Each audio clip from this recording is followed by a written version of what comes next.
am Anindita Roy, and the introduction will come as I speak on. And it is a proud privilege for me to be here today, to be invited at IIM and participate in this coveted interaction program, which will be steered by a person none other than Barun Chanda. He was a doyen of advertising. He rose to enviable heights as an actor. He's a communicator, debater, orator as par excellence. Let us utilize this opportunity fully to interact with Barunda and see he can share with us so that we can also aim to add so many feathers in our cap for a single person, apart from excelling in the corporate world. I take this opportunity to pay my respect to Sri Satyajit Chakraborty, the founder of IEM, who is here today to grace the occasion. I was supremely lucky to have Sri Chakraborty as my first boss when I joined as management trainee in Mumbai, then Bombay. And now over to Barunda, and let me set the ball rolling by asking him the first question. Barunda, just these young boys and girls are going to join the corporate world any day from now, and communicating properly with their bosses, their peers, as well as their subordinates would be quite a challenging task for them. And I would, for me and for them also, like you to throw some light on what, according to you, is corporate communication. Good afternoon, ladies and gentlemen. I feel quite privileged being here this afternoon, being invited by IEM to speak on Smart Power Talks. I'm not very sure if I'm the right guy to speak, to try and inspire the students out here, but I'll try my level best. I'm Barun Chanda. How do I introduce myself? Currently, you could call me, I'm an actor and a writer. These two would suffice, perhaps. And I'm here to talk about myself. If there is any lesson to be drawn from my experiences, I'll be very happy to share with you. When I was very young, I had no idea of what I wanted to be. Kesara Sara, whatever it will be, will be. The future is always unknown. You might make the greatest plans for everything, and fate could change it. So when I was young, I didn't have any plans about what I wanted to be when I grew up. I was very happy to be a child, read stories, this, that.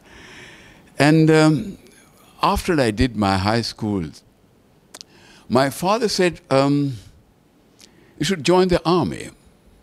So I studied for the Joint Services Wing, and lo and behold, I went through the tests and through the Viva and the physical tests and everything. I went to Karak Vakshla, and I was chosen for the Indian Air Force. Today I would have happily retired if I'd done that.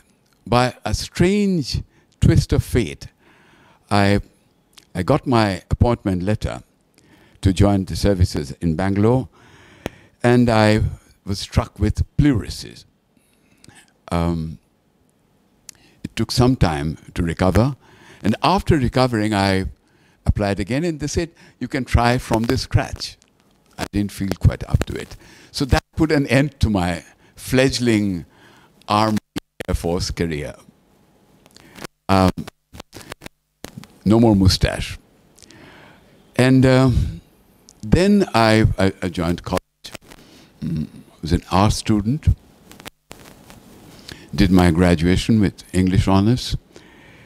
And when I was doing my master's, I came across my uncle, maternal uncle, who was in advertising then. And I thought, oh, well, I sort of saw him as a role model, and I thought that I would like to join advertising, not knowing anything about advertising at that time. But I thought that it might be an interesting option. And I was lucky, I was right, because when I joined advertising finally, I taught for a brief while as a lecturer in a college, evening college in Calcutta. And then I joined advertising, and I was in advertising for quite a while. And I was very, very happy there. So, advertising, and even before that, when I was a college student, I was reading a whole lot of books. I loved reading books. I was a bookworm.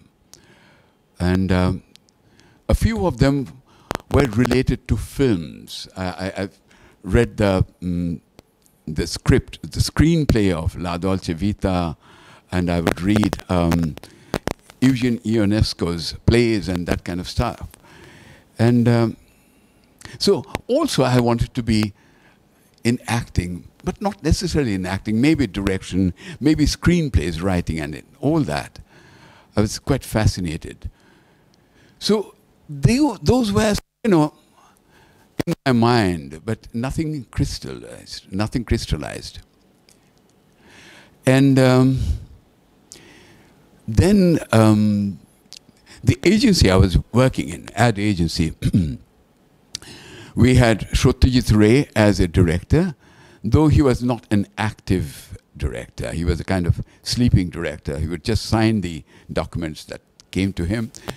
And I told my seniors out there that please take me to him, because I'd really love to meet up with him, and maybe, I mean, he might take me in as an actor.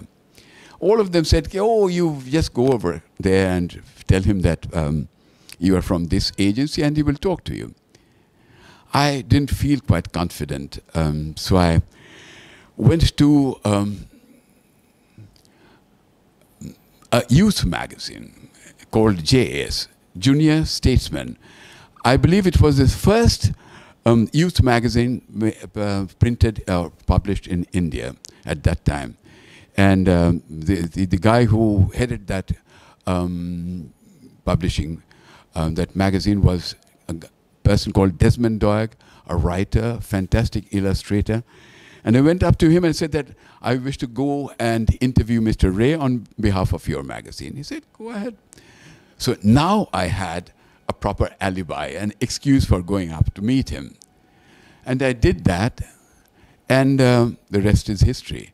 I would say my intention was successful, in the sense that when I met up with him, he must have been impressed somewhere. Later on, he sort of started talking to me on the phone. He said, what are you doing? Why don't you drop in on Sundays? We have a lovely gathering, relaxed gathering and all that. And so I became, all right, almost a kind of member of the family. And then the film came. It made me popular. I think I got the President's Award for the Best Acting for that film, Seemabaddha. And it was adjudged the best film of the year. So quite an event. And I was flooded with offers to act in films. Those days, you had what? About 8 to 10 films made in Bengal a year. And you had Uttam Kumar, you had Soumitra Chatterjee, you had Biswajit. You had a number of actors well established. And I felt that I would be much more comfortable if I were to do, if I could keep my advertising job and then do an occasional film. But that never happened. So I was quite happy. I didn't wish to join the films because to me, to become a star did not appeal to me. As an actor, yes. But I didn't wish to be a star like Uttam Kumar or Soumitra Chatterjee, a whole-time actor. Because once you do that, you don't have a choice. Any film or every film, you have to accept anything that comes your way. Because if you don't, then somebody else will take up that role. So it's that tough. So I left the films. I never had joined really. And then I was into advertising. And finally, sometime when I had done the film Seemabaddha, I was close to Satyajit Ray's son, with Shondip Ray. I call him Babu, his nickname. And we were planning to make films together, all the kind of things. So I wrote a story, which was published after 35 years as Coke in Bengali. Then I translated it into English. So that's how things happened. Maybe the story that I wrote was a crime thriller. It was before its time, perhaps. And nobody was willing to publish it, not the ABP house. And for a while, I thought that, give up writing. What's the use? If I can't get it published anywhere, then what's the use of writing? And I was quite happy with that. And then someone from advertising, one Mr. Sarkar, and he said, Barun Babu, আপনার না আমি অভিনয় দেখি খুব ভালো লাগে আপনার অভিনয় আপনি নিজে কিছু করেন না কেন and that set me thinking again and I started writing again because if I don't write the story and I direct I mean all right it was entirely possible that I could borrow stories from others or buy stories from others but I still felt like writing my own stories so I started writing again and this time a newspaper house, Ajkal, I think, they published every Sunday, which was an average story. It came out, and I felt some people read it and said, it's quite smart, it's quite different, considering that you've written in Bengali. And I felt quite happy. So I went back to writing. To cut a long story short, my first story wasn't the one that came out papers or the story that I wrote for Shondip to be made into a film. It was something else. I wrote something else. Again, a crime thriller. And finally, there was somebody else, a publishing house, was very kind to me, and they finally published it. And since then, I haven't looked back. I have two major passions in life, acting and writing. Don't ask me which one I like more. When both of them give me great highs. So this is my life in a nutshell. What do we derive out of this? You can't fight fate. I mean, looking back, I think that, I was to have become a squadron leader, a captain, maybe whatever else, air marshal might be. That could have been the top. By a strange twist of fate, everything went topsy-turvy. I became a civilian again.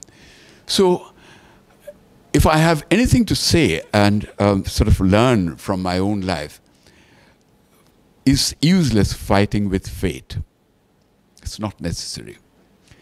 But what is very important is to stay positive all the time.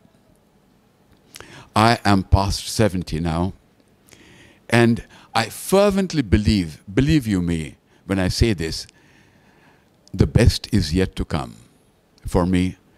And I would fervently believe that you must believe that. There would be ups in life and downs in life. I have not talked about the downs in life. I lost my job in advertising because of a whole lot of things that were happening. But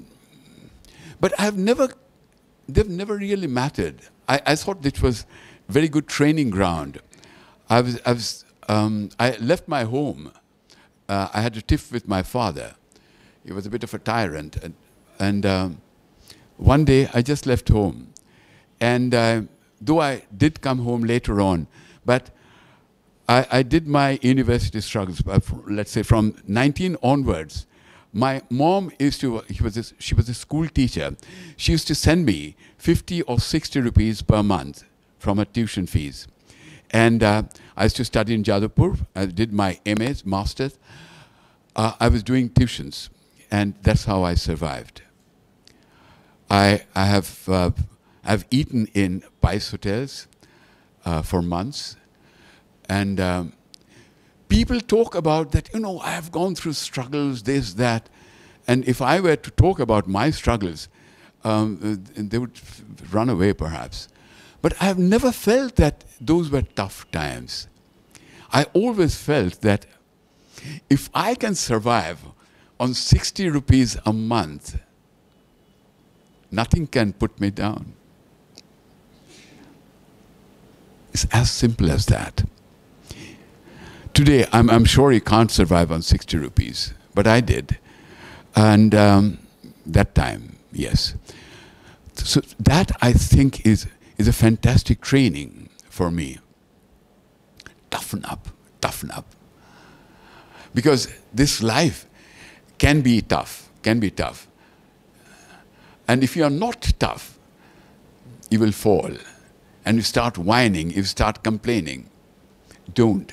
I never have complained in life. And I'm speaking the truth. I don't complain. Everybody is going, berserk about this temperature, heat. Anyone you meet and say that, oh, how hot it is, unbearable, etc.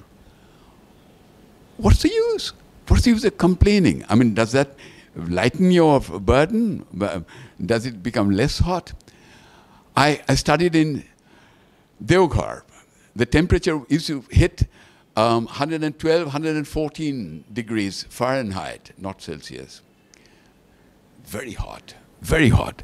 And in the winters, it was very cold. I've survived that. And I used to study in Ramakrishna Mission. They did not have ceiling fans at that time. We survived 112 degrees of temperature without ceiling fans. So don't tell me about heat.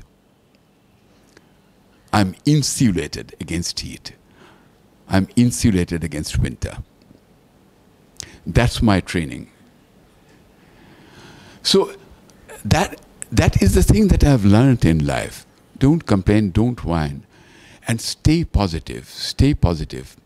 You never know, the opportunities would come. What did I do? Yes, I wanted to meet up with Ray. And luckily for me, he liked me and he used me in his films. So that was intentional. But otherwise, nothing in life was very much intentional. I was really scared of leaving a job. I said, where will the money come from? I have a family, I have a son, growing son, studying. I have to pay for his tuition, everything. And then I thought that once you leave that, you are on your own, you're free. And I survived. It's the thing that, the first step into the water, that can be scary. You are leaving terra firma and going into the water, unknown territory. That can be scary. But once you've done that, it's not scary anymore. And I would have to say this. Let's say,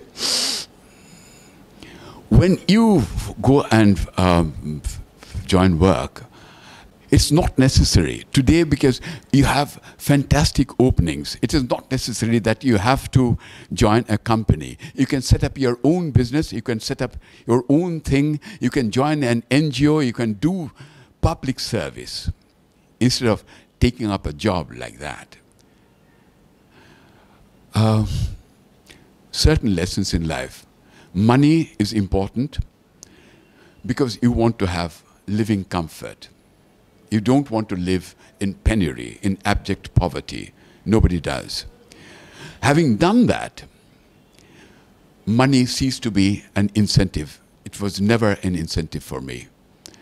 Never an end, never a goal in life. It may be fantastic for Mr. Ambani. Let him. He's very happy with that if his intention is to make money.